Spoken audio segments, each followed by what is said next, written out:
से पहले आपको बता देते हैं, असद और गुलाम के शव लेकर पुलिस प्रयागराज पहुंच चुकी है। दोनों के शव को प्रयागराज लेकर पहुंच चुकी है पुलिस। अपडेट्स यही है। झांसी से प्रयागराज लाया गया है असद और गुलाम का शव। कुछ परिजन भी मौजूद है कसारी मसारी कब्रिस्तान में। अब से कुछ ही देर बाद सुपुर्दे खाक होगा। सुरक्षा कारणों के चलते बताया जा रहा है कि शव को घर नहीं ले जाया जाएगा। अतीक के घर के आसपास सुरक्षा व्यवस्था और भी पुख्ता कर दी गई, मजबूत कर दी गई। जैसा कि हम बता रहे, लगातार चौकस है सुरक्षा व्यवस्था। किसी भी तरह की हीला हवाली पुलिस के लिए बहुत बड़ी चुनौती भी साबित हो सकती है। दोनों के शवों को लेकर प्रयागराज पहुंचा जा चुका है। देखिए, पूरे इलाके को बताया जा रहा है कि छावनी में तब्दील कर दिया गया है। कसारी मसारी कब्रिस्तान में सुपुर्दे खाक किया जाएगा, जहां पर और भी पूर्वजों को दफनाया गया है। वहां पर कब्र खुदी है असद की। असद को वहीं दफनाया जाएगा, सुपुर्दे खाक किया जाएगा। पहले नमाज पढ़ी जाएगी, उसके बाद पूरे मुस्लिम रीति रिवाज से शव का अंतिम संस्कार किया जाएगा। बात करें अतीक के घर के आसपास की सुरक्षा बेहद पुख्ता है। इलाके में यह भी बताया जा रहा है कि ड्रोन से निगरानी की जा रही है। असद और गुलाम के शव लेकर पहुंची है पुलिस। हर एक एंगल से आप देखिए, सुरक्षा व्यवस्था मजबूत है। और ये वही गाड़ी है जिनसे दोनों के शवों को लाया गया है प्रयागराज। पुलिस प्रशासन एकदम टाइट व्यवस्था में। आप देखिए, महिला पुलिस कर्मियों की भी तैनाती की गई। माना जा रहा है कि शाइस्ता परवीन भी अपने बेटे के इंतकाल होने के बाद सुपुर्दे खाक की रस्म में वो शामिल हो सकती है। शव को सीधे लेकर कब्रिस्तान ही जाया जाएगा, कसारी मसारी स्थित। और यह भी बताया जा रहा है कि सुरक्षा कारणों के चलते दोनों शवों को घर नहीं ले जाया जाएगा। अतीक के घर के आसपास की सुरक्षा व्यवस्था बढ़ा दी गई है। शव वाहन को आप देख रहे हैं तस्वीर में, ये वही शव वाहन है जिससे दोनों के शवों को लाया गया है कब्रिस्तान। दोनों के शव पहुंच चुके हैं। पहले ये बताया जा रहा था कि चकिया स्थित उनके घर ले जाया जाएगा, पैतृक निवास ले जाया जाएगा, लेकिन अब सीधे कब्रिस्तान दोनों के शवों को लाया गया। ये देखिए, सीधे तस्वीरें आप देख रहे हैं प्रयागराज से। असद को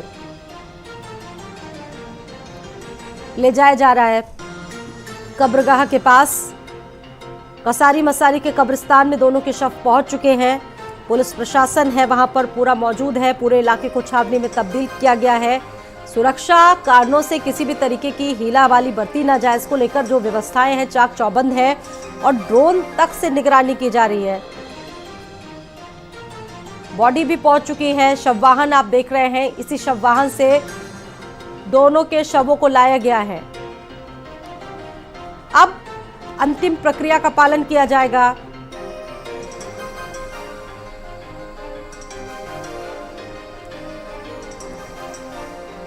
सीधी तस्वीरें आपके सामने। उमेश पाल हत्याकांड के फरार आरोपी और माफिया अतीक अहमद का बेटा असद अहमद, अब से कुछ ही देर बाद उसका सुपुर्दे खाक होगा। और धीरेन्द्र हमारे साथ लगातार जुड़े हुए हैं, बने हुए हैं। धीरेन्द्र का रुख करेंगे। धीरेन्द्र, तस्वीरें दिख रही है इस वक्त, हम दिखा रहे हैं दर्शकों को। जो शव है ले आए गए हैं। अब सुपुर्दे खाक करने की जो आखिरी प्रक्रिया है उसकी शुरुआत हो गई है।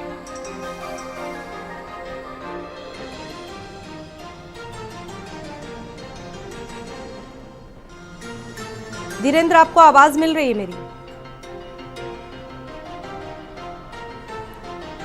उन तक फिलहाल आवाज नहीं पहुंच पा रही है। तस्वीरें आप देख रहे हैं, ये कसारी मसारी का कब्रिस्तान है, जहां पर इससे पहले अतीक के और भी पूर्वजों को इसी कब्रगाह में दफनाया गया। धीरेन्द्र हमारे साथ जुड़े हुए हैं। धीरेन्द्र, तस्वीरें दिखा रहे हैं और बेहतर आप समझा पाएंगे, बताइए।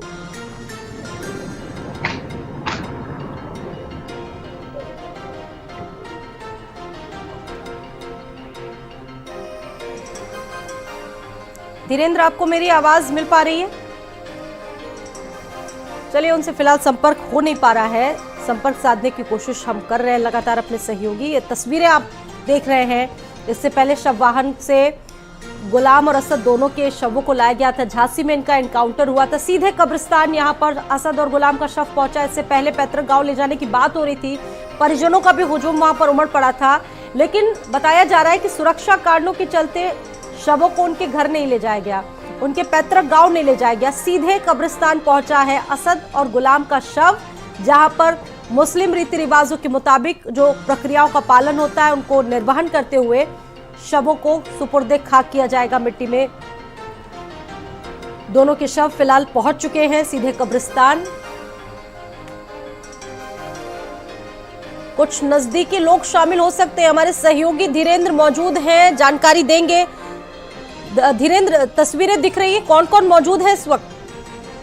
देखिए, जो असद है उनका जो शव है वो पहले यहाँ पर जो अतीक अहमद का पैतृक आवास था वहाँ पर लाए जाने की बात थी और सुरक्षा का कड़ा पहरा हो गया था। यहाँ पर धीरे धीरे लोगों की भीड़ जुटना शुरू हो गई थी, महिलाएं यहाँ पर आना शुरू हो गई थी। लेकिन देख रहे हैं कि जिस तरीके से पुलिस का कड़ा पहरा था, यहाँ पर जो लोग शव में शामिल होना चाहते थे उनको यहाँ से हटा दिया गया है। भारी भीड़ को देखते हुए अब शव सीधे जो कसारी मसारी का कब्रिस्तान है वहाँ पर ले जाया गया है। उनके जो नाना है वो वहाँ पर जो प्रक्रिया होती है मुस्लिम रीति रिवाज के साथ ही उस प्रक्रिया का पालन किया जाएगा। उसके बाद उसी कसारी मसारी इलाके के जो कब्रिस्तान है उसी में ही मस्जिद है, उसी में जनाजे की नमाज अदा की जाएगी। उसके बाद क्योंकि कब्र कल ही तैयार कर ली गई थी तो अब उस कब्र में जो सुपुर्दे खाक की बात कही जा रही है, अब जो मुस्लिम रीति रिवाज है उसके तहत मीडिया को भी एक निश्चित पाबंदी के साथ बैन कर दिया गया है। मीडिया वहां पर कवरेज नहीं कर सकता है,